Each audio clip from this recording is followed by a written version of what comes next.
বেজে গেল, এখনো এলো না কেন? কিছু আবার হলো না তো? কি গো, তোমার আজকে এত দেরি হলো? তো কি হয়েছে, দেরি হয়েছে তো?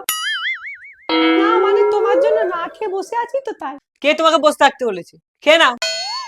আর হ্যাঁ, আমি বাইরে থেকে খেয়ে এসেছি। কই তুমি তো আমাকে ফোন করে বললে না যে আমি খেয়ে আসবো আজকে বাইরে থেকে। আচ্ছা, এখন তোমাকে বলে কয়ে সবকিছু করতে হবে নাকি? খেয়ে এসেছি বলে দিলাম, তুমি খেয়ে নাও এবার। 11টা বেজে গেল, এখনো বাড়ি আসার নাম নেই। আজকে বাড়িতে আসুক, ওর একদিন কি আমার একদিন। কি hore এত দেরি হলো কেন? আরে ওই বন্ধুরা মিলে জোর করছিল, চাটা খাচ্ছিলাম তাই একটু দেরি হয়ে গেছে। বন্ধু ডেকেছে বলে যেতে হবে? পরের বার থেকে আর হবে না। তুমি জানো না তোমার জন্য আমি না খেয়ে বসে আছি? আমার কি খিদে পায়নি নাকি?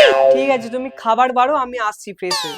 এই দাঁড়াও, খাবার বাড়া মানে খাবারটাই তো তুমি করবে নাকি? ও হ্যাঁ, ভুলে গেছিলাম। যাও তাড়াতাড়ি।